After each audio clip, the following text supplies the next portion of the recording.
सभी का देव क्लासेस बूंदे ऑनलाइन प्लेटफॉर्म में दोस्तों आप सभी का स्वागत है। बहुत बहुत स्वागत और हार्दिक अभिनंदन है दोस्तों आप सभी का। सभी को नमस्कार दोस्तों, सभी को राधे राधे। देखिए दोस्तों, शुरुआत करते हैं अपन अपने क्लास की। और अपने टॉपिक चल रहा था दोस्तों अपने क्लास के अंतर्गत भारतीय इतिहास में पूर्व मध्य काल।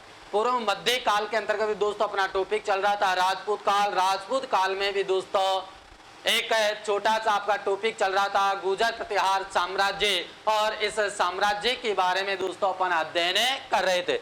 देखिए आगे अपन देखते हैं कि इस साम्राज्य के अंतर्गत हमारे देश के अंदर इस साम्राज्य के शासकों ने दोस्तों लगभग 350 वर्ष तक शासन किया। अपन देखते हैं कि जैसे आपने नागभट्ट प्रथम के बारे में दोस्तों अपन ने देखा, उसके बाद में अपन देखते हैं वत्सराज, जिसने दोस्तों कन्नौज पर युद्ध करके उसको अपने अधिकार में कर लिया।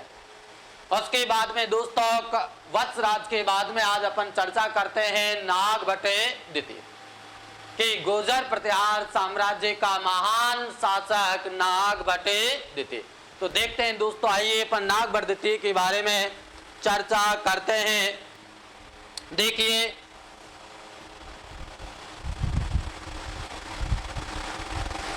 नागभट्ट द्वितीय दोस्तों यह भी आपका महान सम्राट था गुर्जर प्रतिहार साम्राज्य के अंतर्गत। दोस्तों इसका समय है इतिहास में 795 से लेकर दोस्तों 833 तक।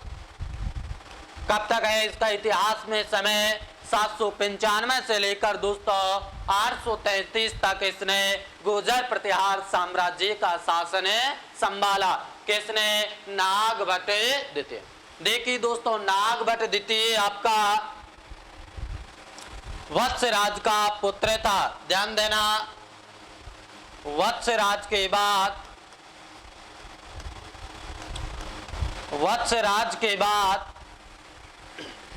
इसका पुत्र प्रतिहार साम्राज्य का शासक बनता है। साम्राज्य का शासक बनता है कौन? आपका नागभट्ट द्वितीय।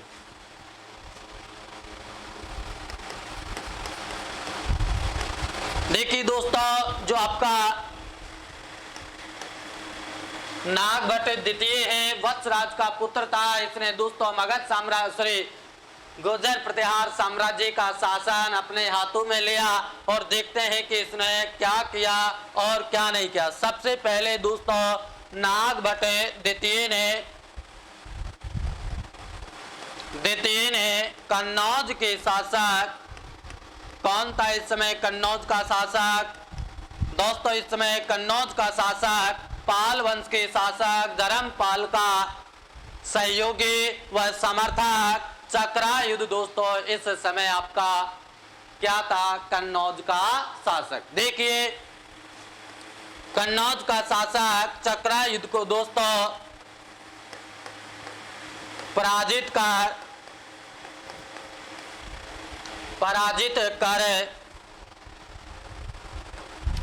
कन्नौज पर अधिकार किया। किसने?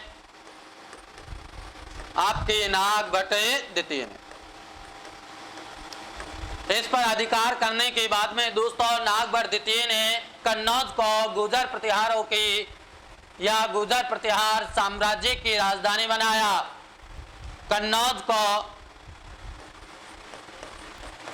गुर्जर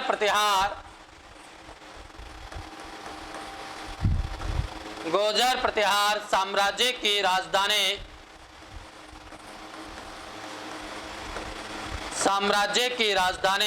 बनाया। किसने? नागभट्ट द्वितीय। एक बार इधर देखने का प्रयास कीजिए दोस्तों, अपन इसको एक बार दोबारा से समझते हैं। देखिए जो आपके गुर्जर प्रतिहार साम्राज्य के दोस्तों वत्सराज के बाद में उसका पुत्र आपके प्रतिहार साम्राज्य का शासक बनता है। दोस्तों इसका इतिहास के अंतर्गत जो समय है आपका वो है 795 से लेकर 833 ईस्वी तक इसने गुर्जर प्रतिहार साम्राज्य की बागडोर संभाले। आगे देखिए दोस्तों, अगर अपन देखते हैं कि वत्सराज के बाद में प्रतिहार साम्राज्य का शासक नागभट्ट द्वितीय बनता है। ये वत्सराज का पुत्र था। कौन? आपके नागभट्ट द्वितीय। इसी के अंतर्गत अपन देखते हैं कि नागभट्ट द्वितीय ने दोस्तों पहली बार कन्नौज के शासक जो चक्रायुध था, यह दोस्तों धर्मपाल का समर्थक माना जाता था। यानी कि पाल वंश के शासक धर्मपाल का समर्थक या सहयोगी कौन था? दोस्तों कन्नौज का शासक चंद्रायुध। ध्यान देना कि वत्सराज को दोस्तों अपने शासन काल के अंतिम दिनों में दक्षिण भारतीय शासक ध्रुव से हार का सामना करना पड़ा था। और दोस्तों वत्सराज आपका पराजित होने के बाद राजस्थान के रेगिस्तान में इसने शरण लेते। जब यह राजस्थान के रेगिस्तान में चला गया तो दोस्तों कन्नौज पर पाल वंश के शासक धर्मपाल ने आक्रमण करके कन्नौज को जीत लिया। कन्नौज को जीतने के बाद में पाल वंश के शासक धर्मपाल ने दोस्तों यहाँ पर किसको शासक नियुक्त कर दिया? चक्रायुध को कन्नौज का शासक बना दिया। तो देखिए दोस्तों, जैसे ही नागभट्ट द्वितीय आपका गुर्जर प्रतिहार साम्राज्य का शासक बनता है, इसने अपने पिता के दोस्तों जो क्षेत्र हारे हुए क्षेत्र थे उन क्षेत्रों को इसने दोबारा से प्राप्त करने का प्रयास किया। और सबसे पहले अपने पिताजी के महान विरोधी कन्नौज के शासक चक्रायुध को नागभट्ट द्वितीय ने पराजित किया। नागभट्ट द्वितीय ने कन्नौज के शासक चक्रायुध को पराजित करके दोस्तों कन्नौज पर क्या कर लिया? अधिकार कर लिया। कन्नौज पर अधिकार करके दोस्तों नागभट्ट द्वितीय ने इसे कन्नौज को गुर्जर प्रतिहार साम्राज्य की क्या बनाया? राजधानी बनाया। किसको? कन्नौज को दोस्तों नागभट्ट द्वितीय ने गुर्जर प्रतिहार साम्राज्य की राजधानी बनाया। ध्यान देना दोस्तों कि गुर्जर प्रतिहार साम्राज्य की राजधानी इससे पहले उज्जैन थी, लेकिन नागभट्ट द्वितीय ने गुर्जर प्रतिहार साम्राज्य की राजधानी उज्जैन से कहां बनाई? दोस्तों कन्नौज को गुर्जर प्रतिहार साम्राज्य की राजधानी बनाया। तो यहां तक कोई समस्या?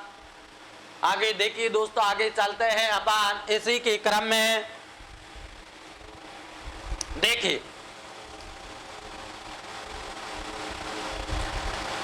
ध्यान देना, नागभट्ट द्वितीय को दोस्तों द्वितीय को बाकुला अभिलेख, नागभट्ट द्वितीय को दोस्तों बाकुला अभिलेख, बाकुला अभिलेख में परम भट्टारक, परम भट्टारक महाराजा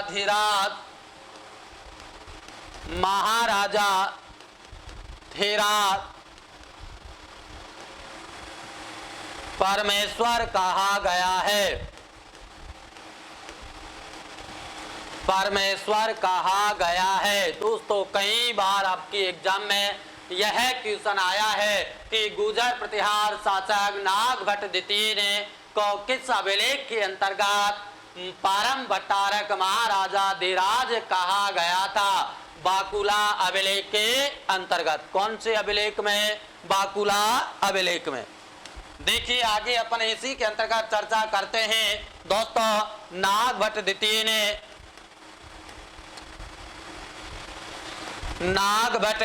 ने पाल शासक कौन था इस समय? पाल शासक धर्मपाल को पराजित किया।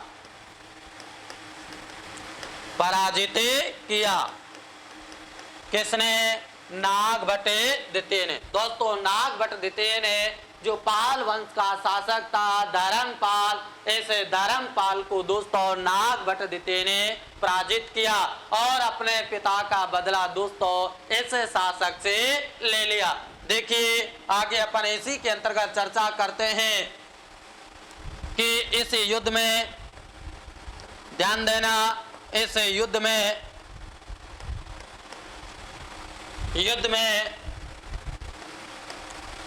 कक बाहुक और धवल, कक बाहुक और धवल और शंकर गण नामक सामंतों ने भी भाग लिया था। सामंतों ने भी भाग लिया था इस युद्ध में। जब नागभट्ट द्वितीय ने धर्मपाल को पराजित किया, उस समय दोस्तों नागभट्ट द्वितीय के साथ में उसके कई सामंतों ने भी इस युद्ध में अपनी महत्वपूर्ण भूमिका अदा की थी। दोस्तों कौन कौन थे इसमें? कक था, बाहुक था, धवल था और शंकर गण नामक जो आपके सामंत थे। इन सभी सामंतों ने दोस्तों नागभट्ट द्वितीय के साथ में धर्मपाल से युद्ध किया। आगे देखिए, इसी में अपन चर्चा करते हैं कि नागभट्ट द्वितीय ने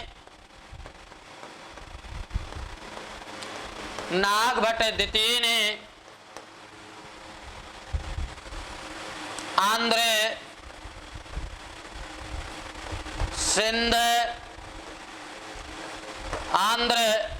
सिंध, विदर्भ और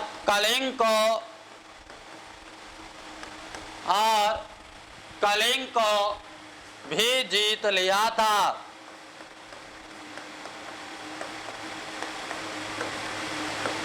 किसने? नागभट्ट द्वितीय। देखिए, इधर देखने का प्रयास कीजिए एक बार और अपन समझते हैं इस चीज को। देखिए दोस्तों कि नागभट्ट द्वितीय को बाकुला जो अभिलेख है आपका दोस्तों, इस अभिलेख में इसके एक उपाधि का हमें नाम प्राप्त होता है, परम भट्टारक महाराजा धीराज। कौन सी उपाधि का नाम प्राप्त होता है? परम भट्टारक महाराजा धीराज। दोस्तों इसको कौन सी अभिलेख में इस उपाधि का उल्लेख में प्राप्त होता है? बाकुला अभिलेख के अंदर। आगे अपन इसी के अंतर्गत दोस्तों जैसे चर्चा करते हैं तो आता है कि नागभट्ट द्वितीय ने पाल शासक धर्मपाल को दोस्तों एक युद्ध में पराजित किया था। इस युद्ध में दोस्तों नागभट्ट द्वितीय का साथ उसके कई सामंतों ने दिया था, जिनमें आपके प्रमुख है कक, बाहुक, धवल और शंकर गण नामक जो सामंत थे। इन सभी सामंतों ने दोस्तों नागभट्ट द्वितीय का साथ धर्मपाल के विरुद्ध दिया था। आगे देखिए दोस्तों, इसी के अंतर्गत के नागभट्ट द्वितीय ने आंध्र प्रदेश, सिंध का राज्य और विदर्भ का राज्य, कलिंग जैसे क्षेत्रों को जीतकर दोस्तों गुर्जर प्रतिहार साम्राज्य के अंतर्गत मिलाया। किसने? नागभट्ट द्वितीय। ध्यान देना दोस्तों कि नागभट्ट द्वितीय ने अपना साम्राज्य गुर्जर प्रतिहार साम्राज्य को दोस्तों बहुत बड़ा कर लिया था। कैसे? अपने विजयी अभियानों से दोस्तों गुर्जर प्रतिहार साम्राज्य के क्षेत्र में इसने विस्तार कर दिया। आगे अपन इसी के क्रम में देखते हैं दोस्तों। देखिए इसी के अंतर्गत अपन देखते हैं, ध्यान देना दोस्तों बहुत महत्वपूर्ण बात है कि राष्ट्रकूट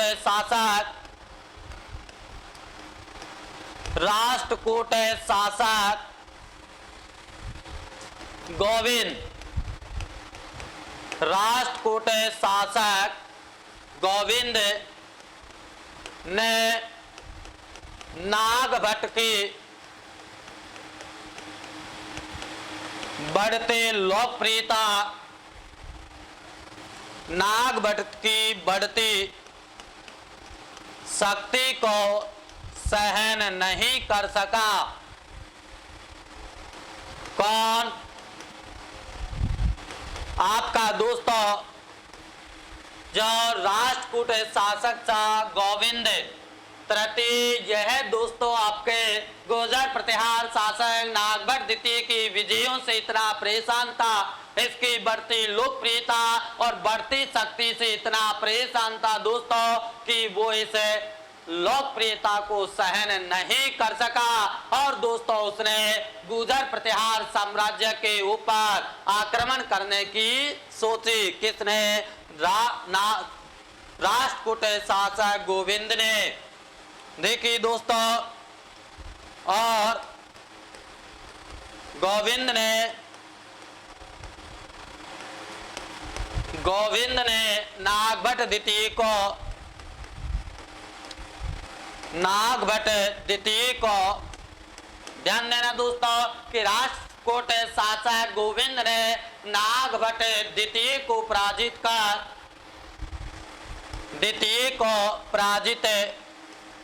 कर दिया।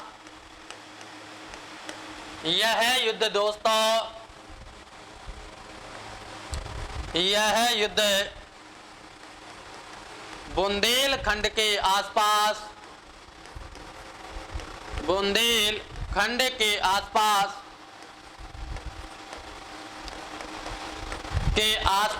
लड़ा गया था।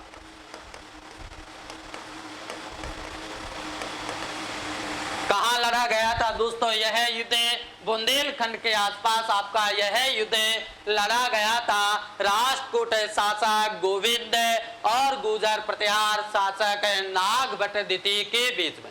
इस युद्ध में दोस्तों आपका नागभट्ट द्वितीय जो शासक था गुर्जर प्रतिहार साम्राज्य का, वो पराजित हो जाता है। और इतिहास में यह युद्ध कहां लड़ा गया था? बुंदेलखंड के आसपास दोस्तों यह युद्ध आपका हुआ था। आगे देखते हैं अपन इसी के अंतर्गत दोस्तों गोविंद ने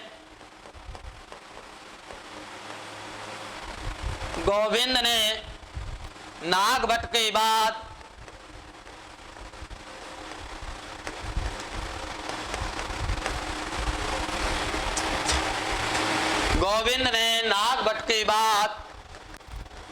चक्रायुद्ध वह धर्मपाल को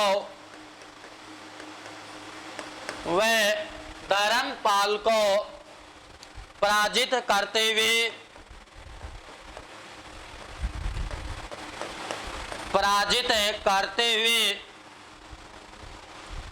वह हिमालय तक पहुंच गया था।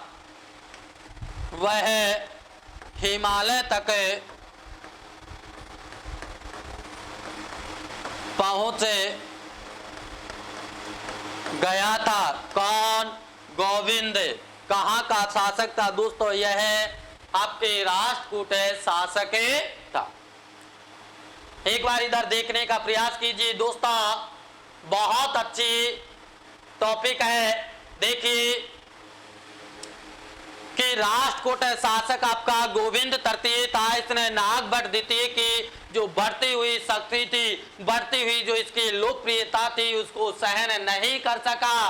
और दोस्तों राष्ट्रकूट शासक ने उत्तर भारत के महान शासक नागभट्ट द्वितीय को दोस्तों युद्ध किया और इस युद्ध में पराजित कर दिया। किसको? नागभट्ट द्वितीय। दोस्तों यह युद्ध आपका कहां लड़ा गया? बुंदेलखंड के आसपास के क्षेत्रों में यह युद्ध आपका हुआ।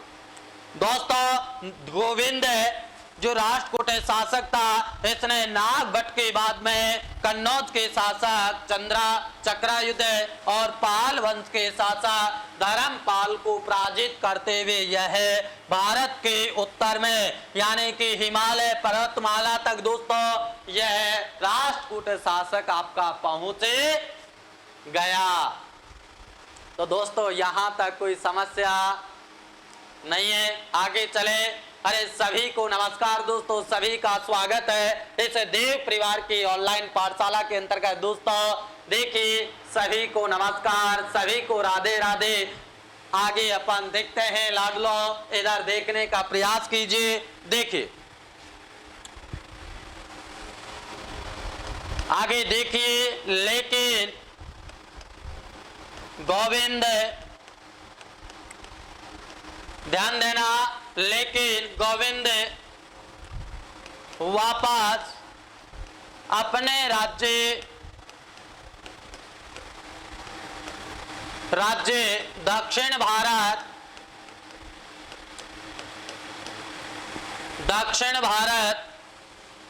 की ओर चला गया।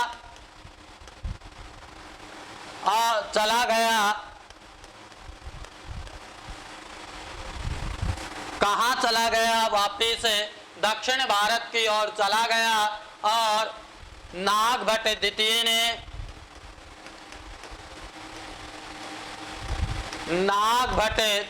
ने अपने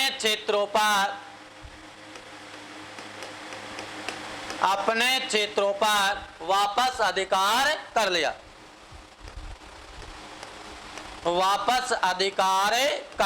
किसने? नागभट्ट द्वितीय। ध्यान देना दोस्तों कि आपका गोविंद जो तृतीय राष्ट्रकूट शासक था, यह दोस्तों अपने राज्य की ओर वापस चला गया और दोस्तों इसके जाते ही गुर्जर प्रतिहार शासक नागभट्ट द्वितीय ने अपने क्षेत्र के ऊपर वापस अधिकार कर लिया।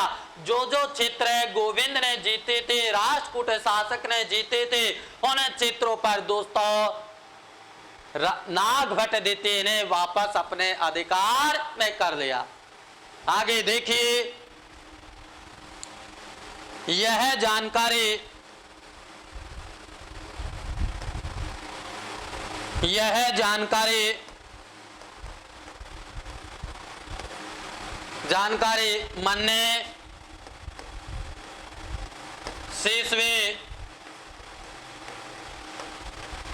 मन्ने शेषवे और राधनपुर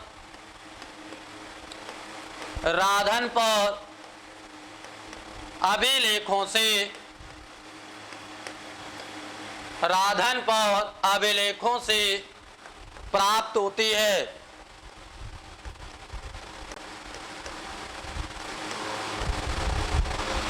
कहां से प्राप्त होती है?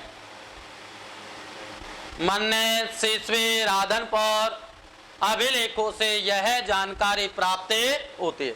देखिए दोस्तों, आगे के नागभट्ट द्वितीय ने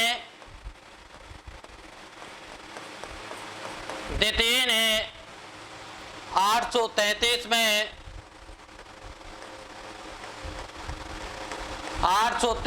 में गंगा में जल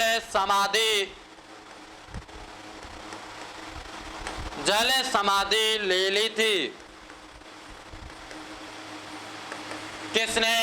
नागभट्ट द्वितीय ने। इसके बाद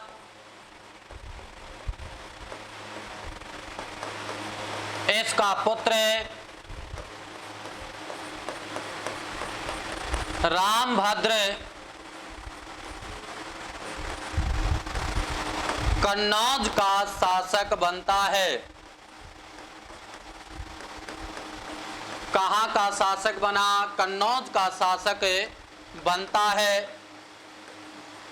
लेकिन यह निर्बल शासक था।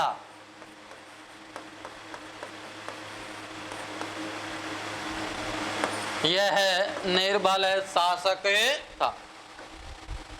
एक बार इधर देखिए दोस्तों, अपन इसको समझते हैं, प्रयास करना इधर देखने का।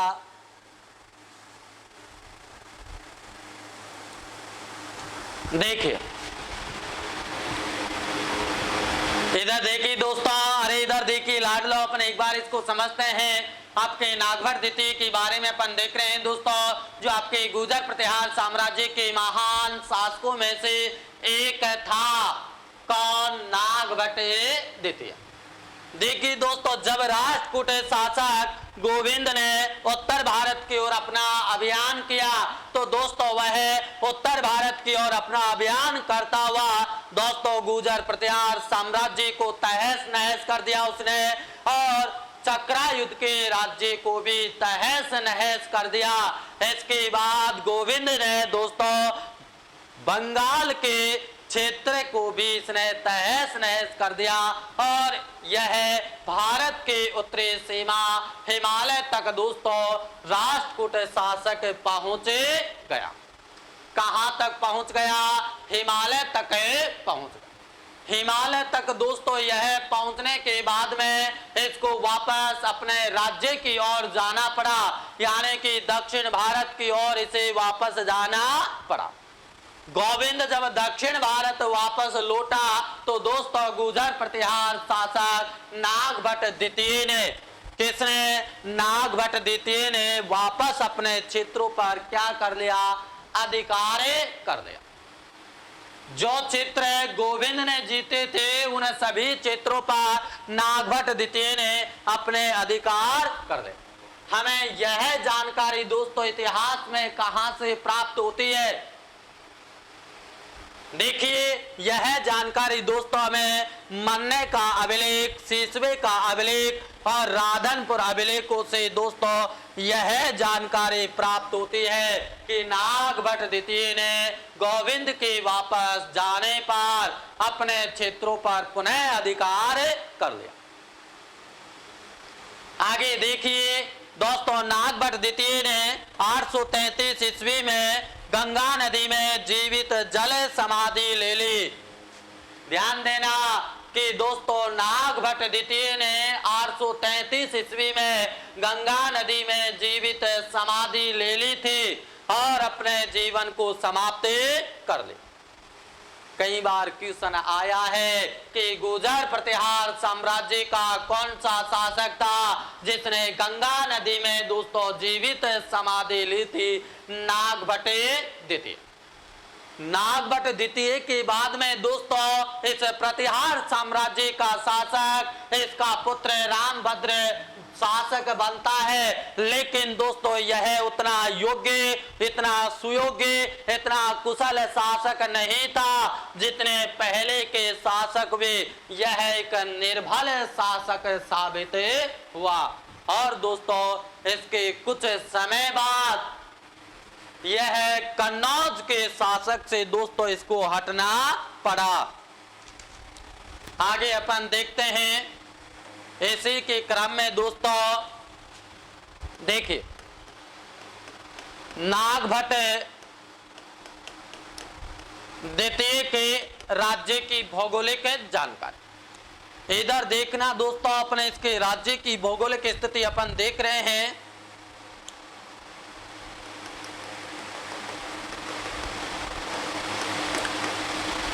हिमालय पर्वतमाला,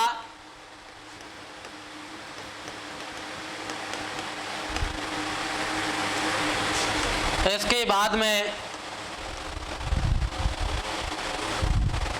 सिंधु नदी। देखिए दोस्तों कि इसका शासक कहां से लेकर कहां तक था। ध्यान देना दोस्तों, यहां आपकी एक नदी है, कौन सी? नर्मदा नदी। कौन सी नदी है दोस्तों? नर्मदा नदी। ध्यान देना कि ये जो आपका क्षेत्र है ये दोस्तों राष्ट्रकूट शासकों का है, राष्ट्रकूट शासकों का। और दोस्तों इसके बाद में आपका जो ये क्षेत्र है यह पाल शासकों का है। किसका है? पाल शासकों का। और उसके बाद में जो आपका क्षेत्र बचा हुआ है दोस्तों, ये जो क्षेत्र है आपका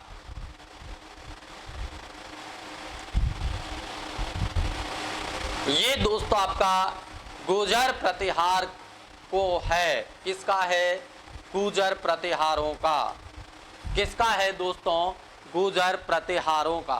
ध्यान देना, बहुत महत्वपूर्ण बात है दोस्तों कि जब नागभट्ट द्वितीय आपका गुर्जर प्रतिहार साम्राज्य का शासक बनता है तो दोस्तों ये जैसे ही शासक बनता है, इसके शासक बनने के बाद में गुर्जर प्रतिहार साम्राज्य में इतना विस्तार इसने किया कि इसकी सीमा उत्तर में हिमालय पर्वत से लेकर दक्षिण में नर्मदा नदी तक इसकी सीमा थी, पश्चिम में दोस्तों गुजरात से लेकर पूर्व में बंगाल तक दोस्तों इसकी सीमा थी, किसके? गुर्जर प्रतिहार साम्राज्य के। तो ध्यान देना दोस्तों कि नर्मदा नदी राष्ट्रकूट शासक और गुर्जर प्रतिहार शासकों के बीच में सीमा का निर्धारण का काम करती थी। कौन सी नदी?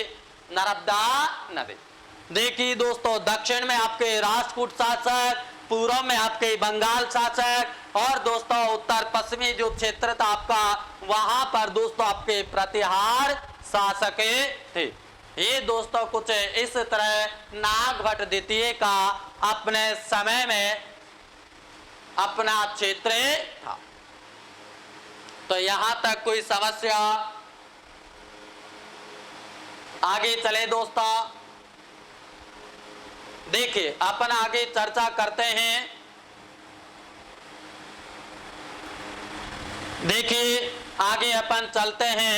इसी क्रम के अंतर्गत दोस्तों आपका अगला शासक आता है। इसी राजनीतिक स्थिति के अंतर्गत बहुत महान शासक गुर्जर प्रतिहारों का मिहिर भोज। कौन आता है? मिहिर भोज। इसका समय है दोस्तों 836 से लेकर 885। किसका समय है? मिहिर भोज का। किसका समय है दोस्तों? मिहिर भोज का। अब आपको समझ है, थोड़ी समस्या आती है कि जब 833 में नागभट्ट द्वितीय का दोस्तों अंत हो जाता है, उसने गंगा नदी में जीवित समाधि ले ली है, तो फिर ये 3 साल कहाँ गए दोस्तों? इन्हें 3 सालों के अंदर मैंने अभी आपको बताया कि नागभट्ट द्वितीय के बाद उसका पुत्र रामभद्र शासक बना था, जो कितने वर्षों तक शासन काल किया? उसने 3 वर्षों तक शासन किया। कितने वर्षों तक? 3 वर्षों तक उसने शासन किया। किसने? रामभद्र। रामभद्र के बाद गुर्जर प्रतिहार साम्राज्य का महान शासक दोस्तों मिहिर भोज कन्नौज का शासक बनता है। कौन बनता है? कन्नौज का शासक दोस्तों आपका कौन बनता है? मिहिर भोज। देखिए अपन इसके बारे में दोस्तों अध्ययन करते हैं, चर्चा करते हैं मिहिर भोज के बारे में। देखिए इसका हमें इतिहास में कई नाम प्राप्त होते हैं। देखिए दोस्तों मिहिर भोज, मिहिर भोज प्रतिहार और दोस्तों मिहिर भोज और भोज प्रथम, ये नाम दोस्तों में इस महान शासक के इतिहास के अंतर्गत दोस्तों प्राप्त होते हैं। इसने कई उपाधियां प्राप्त की है, उपाधियां धारण की है। देखिए कौन कौन सी उपाधि है इसकी? आदि वराह है, आदि वराह है और दोस्तों प्रभास। ये उपाधियां इस महान व्यक्ति ने दोस्तों अपने शासन काल के समय धारण की। ध्यान देना, रामभद्र के बाद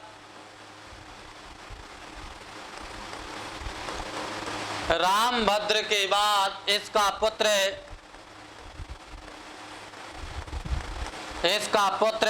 मिहिर भोज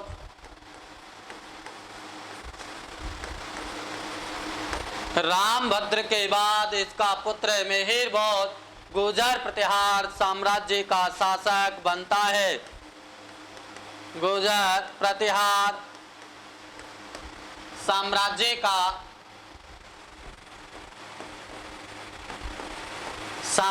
का शासक बनता है। कौन? मिहिर भोज। देखिए दोस्तों, इसके पिता है रामभद्र, पिता और माता। कौन कौन है इसके पिता और माता? देखिए दोस्तों, पिता है रामभद्र, माता है अप्पा देवी। कौन है दोस्तों? माता अप्पा देवी। और इन दोनों का पुत्र कौन है? इन दोनों का पुत्र है दोस्तों आपका मिहिर भोज।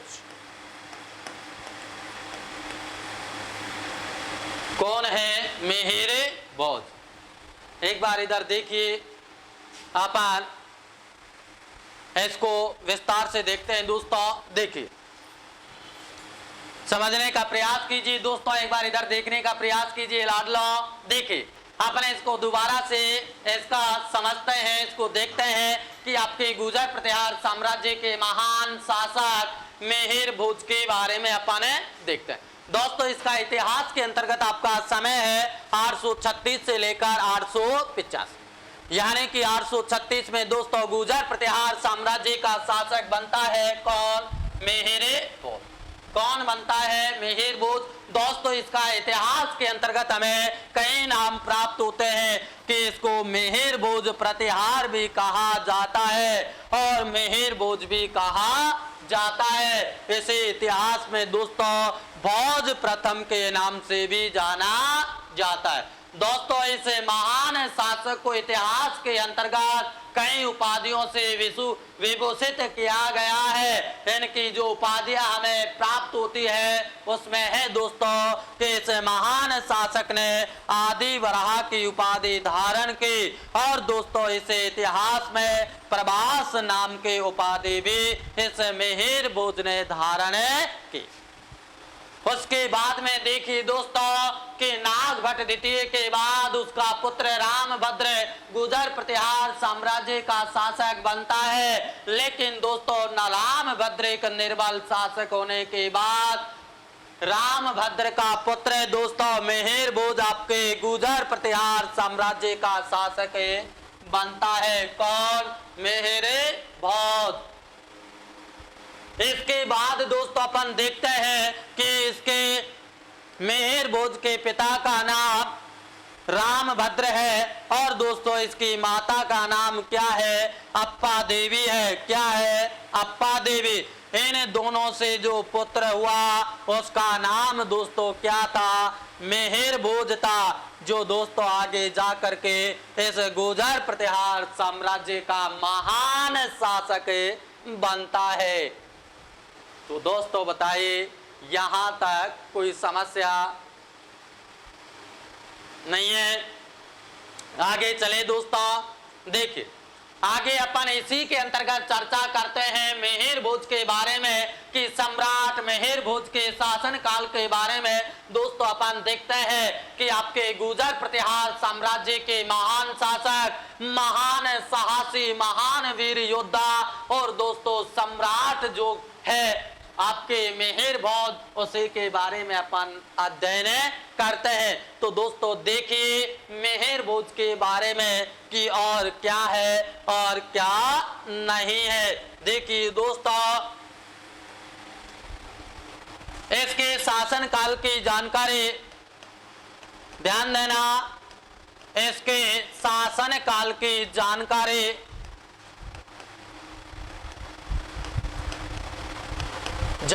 हमें इतिहास में कहां से प्राप्त होती है दोस्तों? एक बार ध्यान देना, बहुत महत्वपूर्ण बात है। देखिए, सबसे पहले ग्वालियर प्रशस्ति बहुत महत्वपूर्ण है दोस्तों। इतिहास में आपकी ग्वालियर प्रशस्ति कौन सी है? ग्वालियर प्रशस्ति। ध्यान देना दोस्तों, ग्वालियर प्रशस्ति के बारे में अपन देखते हैं कि इस प्रशस्ति की भाषा आपकी संस्कृत है। कौन सी है? संस्कृत। इस प्रशस्ति की लिपि दोस्तों ब्राह्मी है। ब्राह्मी है। इसका स्थान कौन सा है कि यह प्रशस्ति किस स्थान पर लिखवाई गई थी? देखिए दोस्तों, ग्वालियर के, ध्यान देना, ग्वालियर के सागर नामक स्थान पर, सागर नामक स्थान पर दोस्तों इस प्रशस्ति का निर्माण किया गया था। इसके लेखक है दोस्तों कि इसको लिखने वाला कौन है। इसको लिखने वाला दोस्तों बालादित्य नाम का व्यक्ति है। किसको लिखा इसने? ग्वालियर प्रशस्ति को लिखा। दोस्तों राजा कौन था इस समय? राजा आपका है दोस्तों मिहिर भोज गुजर प्रतिहार। कौन था? मिहिर भोज। आगे अपन देखते हैं कि इस प्रशस्ति में दोस्तों कुल श्लोक कितने हैं। देखिए, पूछा गया क्वेश्चन है कि इस प्रशस्ति में कुल 17 श्लोक है। एक बार इधर देखने का प्रयास कीजिए लाडलो। देखिए कि अपन देख रहे हैं गुजर सम्राट मिहिर भोज के बारे में दोस्तों, जिसने दोस्तों इस भारत भूमि का इतना मान और सम्मान बढ़ाया है। इतिहास के अंदर दोस्तों इसको गुजर प्रतिहार साम्राज्य के अंतर्गत सबसे बड़े शासक और सबसे महान शासक की उपाधि या इसको माना भी जाता है। अरब यात्रियों ने दोस्तों सबसे ज्यादा जिस शासक की प्रशंसा की है वो शासक या सम्राट दोस्तों आपका कौन है? मिहिर भोज है। देखिए दोस्तों, मिहिर भोज की हमें जो जानकारी प्राप्त होती है आपके ग्वालियर प्रशस्ति। कहां से? ग्वालियर प्रशस्ति। देखिए दोस्तों, इस ग्वालियर प्रशस्ति की भाषा आपकी संस्कृत है। इसके लिपि कौन सी है? ब्राह्मी लिपि में इसको लिखा गया है। इस प्रशस्ति का स्थान कौन सा है लाडलो? देखिए इसका स्थान है वर्तमान में ग्वालियर जो जिला है मध्य प्रदेश में, उसके सागर नामक स्थान से आपकी यह प्रशस्ति हमें प्राप्त हुई है। दोस्तों इसको लिखने वाला व्यक्ति कौन है? इसको लिखने वाला दोस्तों बालादित्य नामक व्यक्ति है। इसके बाद में कि इसको लिखवाने वाला शासक कौन था, तो दोस्तों आपको इस प्रशस्ति को लिखवाने वाला शासक था गुजर प्रतिहार सम्राट मिहिर भोज। इस प्रशस्ति में दोस्तों कुल कितने श्लोक है? 17 श्लोक है। कितने श्लोक है दोस्तों? 17 श्लोक है। तो दोस्तों यहां तक कोई समस्या नहीं है। देखिए तो दोस्तों आज तक इतना ही। कल चर्चा करेंगे इस महान सम्राट के बारे में दोस्तों, जिसको इतिहास के अंतर्गत दोस्तों सम्राट मिहिर भोज जाना जाता है। इसके बारे में अपन कल देखेंगे। तो दोस्तों सभी को नमस्कार, सभी को राधे राधे, सभी को बहुत बहुत धन्यवाद दोस्तों, आप सभी का इस देव परिवार के ऑनलाइन पाठशाला के अंतर्गत। नमस्कार दोस्तों, मिलते हैं कल इसी जोश और इसी समय दोस्तों, आप सभी का स्वागत है। तो नमस्कार दोस्तों, नमस्कार।